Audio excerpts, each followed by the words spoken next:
Hey, Fanboy Nation. This is your pal Daffy Duck, and you're watching. You're watching.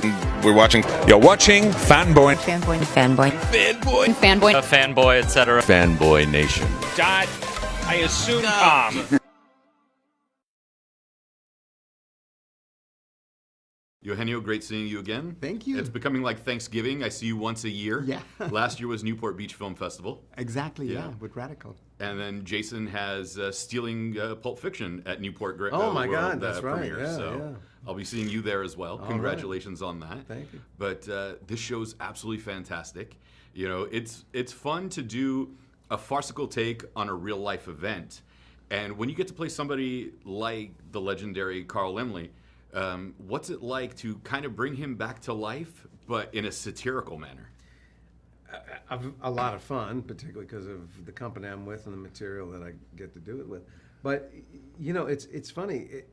Yes, it is. It's satire. It's pushed behavior. But from what I understand of the actual event, it's not that elevated. I mean, it was a calamitous filming of trying to get this thing with some very big personalities. All these people were big personalities. So, yeah, it's a little pushed, but not not that crazy. But your character is amazing. I mean, Carl was he was like, dude. as you just said, he was very nice. Yeah. But he wanted the things the way he wanted. Yeah, he was going to get what he wanted, but he had this sort of almost Santa Claus kind of affect to him. I mean, everybody's my best friend, and yet you don't cross them. Right. You know? But then Carlos comes across like the Easter Bunny, if we're going to use that analogy, because he's bouncing all over the place trying to make a better Dracula movie than Bela Lugosi.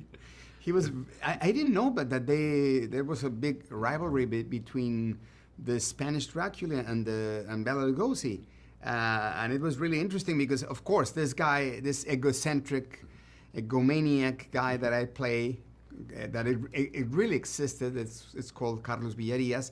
He was probably not as much as I portrayed in the series. It was a little bit less, but there was a lot of tension between both of them because. The Spaniard guy thought he was the best theatrical actor in the world, in the Spanish world, and then he was not happy knowing that he was getting paid like the sixth part of the Bela Lugosi's salary. Right. What's also funny is that Antonio Banderas is a Spaniard who plays Zorro, who's Mexican. You're a Mexican now playing a Spaniard in this film.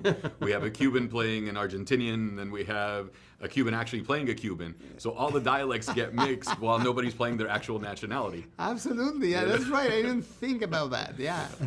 The fun thing with this is, you know, we got the first 2 episodes because we can't give too many spoilers. And you know how hard it is for me not to give spoilers because then I get tongue-tied. When you get to make a show that's based on a movie. So it's filming a show about the making of a movie, about a real movie. Like, it becomes this weird, almost meta aspect to it because the cameras really are rolling while you're behind the scenes of something that's the actual set. You know, how does that eventually become the reality of the shoot? It was exactly as you said it. It was messy. It was complicated. It was always, we had to, for example, we had double of everything. We need the equipment that was like the 1931's cameras, lighting, everything, and then the real one. But especially lighting wise, we had to use the light from the 1931s. We have to light the whole castle with that kind of lighting because it was impossible to have both at the same time. So it was a very interesting take on by the DP, that by the way is his first time doing this. He's an Ecuadorian guy, very talented, but it was a challenge, definitely. Now let's put ourselves, we're 95 years out from the original film, shooting the same movie back to back, same costumes, same everything. If we were going to do that today, what movie would we want to shoot? English in the daytime, Spanish at night, or vice versa, Spanish in the day and English at night? Well, if you're really going to think about that, we almost don't make those kind of movies anymore because what Hollywood is making now are tentpole movies. You're not going to shoot the Avengers at night. I mean, you know, you can't do it. What was perfect about this period in this kind of movie was very contained. Almost everything's an interior. Almost everything is dialogue based. There's no stunts. There's no huge effects kinds of scenes. So who's making those movies? And the truth is, we have found a way to get past the fact that this is primarily in Spanish. To me, we were talking about where else could this play, and we were saying anywhere. The audiences are so happy right now to watch a subtitled movie. 20 years ago, I don't know if that was the case.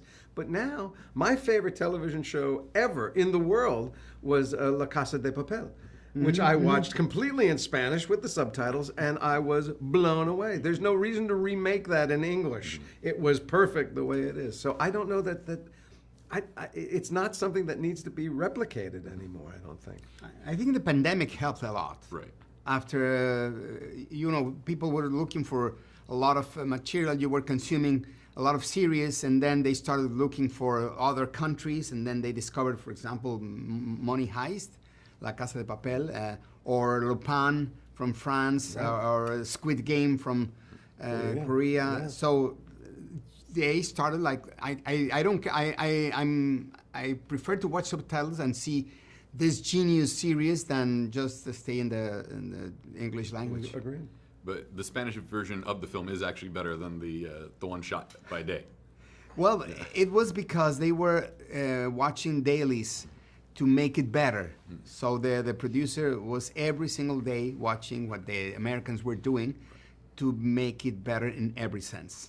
What's also interesting, and the first two episodes didn't necessarily touch on it, but your accent did, is that this is a full-on immigrant production. Carl came from Austria-Hungary, the cast came from Latin America and Spain and Europe, and so essentially no Americans are on set for one of the largest American films ever made. Yeah. Even Bela Lugosi was from Albania, I think. Albania. Yeah, So it was all an Eastern European, Latin American shoot in regards to this. Yeah. Absolutely. And the movie is responsible for a marriage. Yes, Yeah. it's a true story, a true love story that we have, with a very happy ending. I don't want to spoil anything, but yeah. The show's coming to ViX, and so it's on the app itself. This is the reason to sign up for it. Thank you so much for your time and speaking with me about, and can you pronounce it for me in Spanish, because I don't want to butcher it. Y llegaron de noche. They came at night. Thank you so much, gentlemen. It's been a great pleasure. Love catching up with you, and thank you so much for meeting me. Absolutely. Thank you.